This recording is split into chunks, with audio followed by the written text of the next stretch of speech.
3 roads, a bike path and a mountain to climb. We're hiking Shenzhen's 200-kilometer Kunpeng Trail right here on Drone and Phone.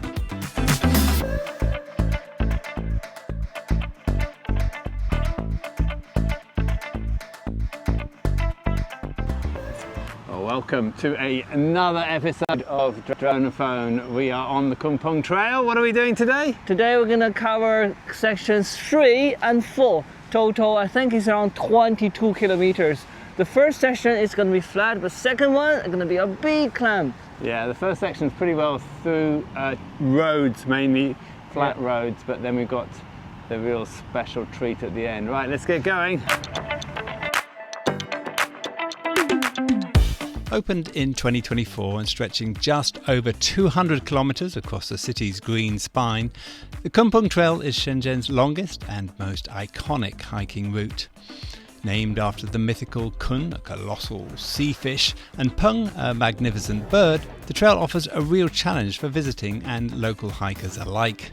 Spanning 20 diverse segments that link 10 major mountains, 20 country parks, and numerous reservoirs, it gives a very different experience of one of China's major cities. We have divided it into 10 episodes, each starting and finishing at a road you can get out of.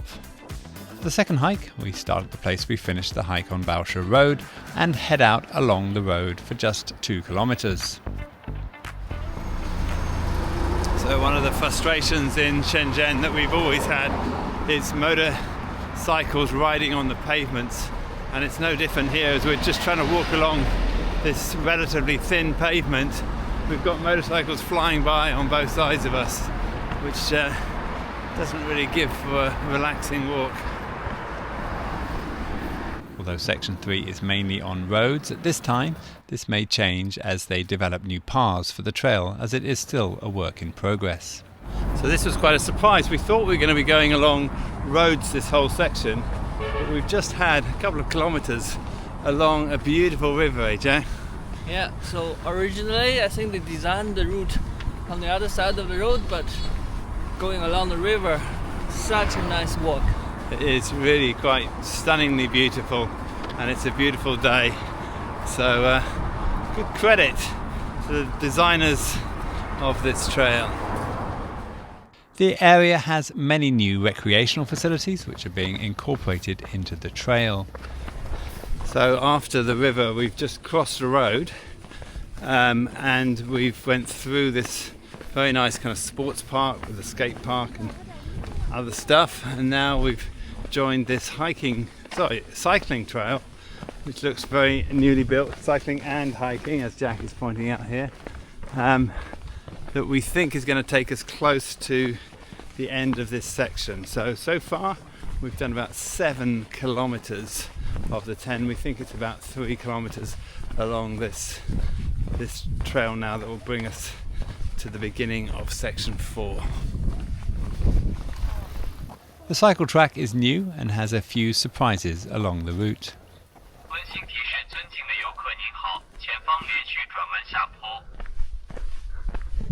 This is very pleasant on a cool, clear day like today. Go faster, faster, faster. Go faster, faster, faster. Go faster, faster. Okay, so just a quick note that in this section that we're in at the moment, we've lost the trail signposts. There are signposts here, but the Kunpeng Trail signposts have gone. We think it's because this is only very recently opened and the trail signposts are still taking you on a road around the outside, whereas this is much more pleasant. Now if I'm going to turn you around, see Jack, we think that is the peak behind Jack that we're going to climb. It's about 600 meters or so. So that to look forward to after we've had some lunch. At 10 kilometers you reach a road that demarcates the end of section 3 and the beginning of section 4. There are a few small restaurants here and it's a good place to take a break before the big climb of section 4. So as we start, we're starting on concrete steps, as you can see behind me here. Jack, as always, is a little way behind, but I'll wait for him to come up and catch me up, even if I only have one knee. Come on up, Jack.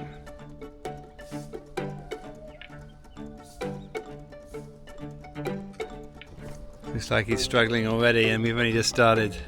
Definitely going to end up carrying him on this one.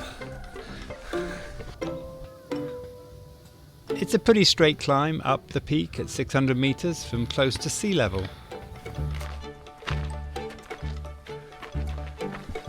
All these years I've been trying to teach DJ how to use the pole. The poles are helping you to go up and release the pressure on your joints. Where's your pole, Jack? I'm too young to use that. So when I turn 75, I will use it too. The climb is steep, but takes you up on a natural path at a steady incline. I don't know, but so far this ascent is quite pleasant. There's no concrete, but natural path. If I compare it to, I would say Mount Buffalo, yeah? It's about the same height, but this one mostly in the shade. Even DJ can manage it easily. Pretty easy so far.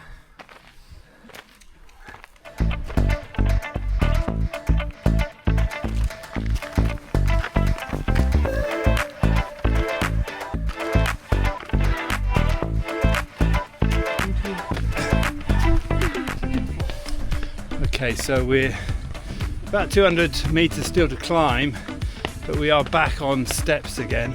We climb up a really nice section with some fantastic views over Shenzhen behind us, on a dirt path, and then you reach the road where you can get refreshments and toilets and other things, and then we're back on concrete steps again for this last push to the top.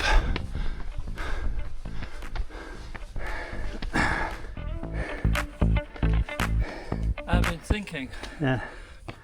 why all these big marble stones being laid on the mountain path like this? It's gonna last what, 25,000 years?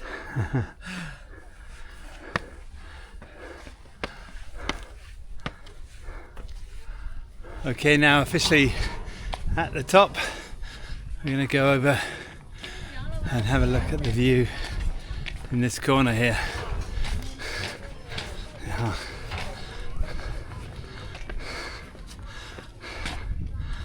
Yeah, that's pretty spectacular.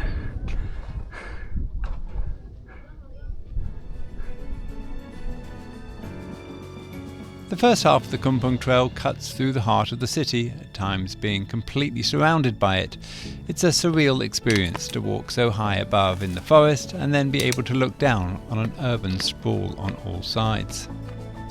Well, when we started this, Jack said 21, 22 kilometers. It's actually about 18, 19. Told him we didn't listen. How has it been for you? It was really nice, especially the section 4 when you get on the ridge.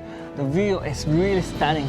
It's absolutely beautiful. And section 3 also wasn't the disappointment we were expecting. I think it's been upgraded since the reviews that we saw. Yeah. But generally really, really nice. Now, if you want to see all of our Kompung Trail episodes, make sure you like and subscribe to this video wherever you're seeing it. You're also going to find all of our adventures nicely catalogued on droneandphone.com. For now, my name is DJ. I'm Jack. And this is a little bit tired, a bit bad. Drone and Phone! Drone and Phone!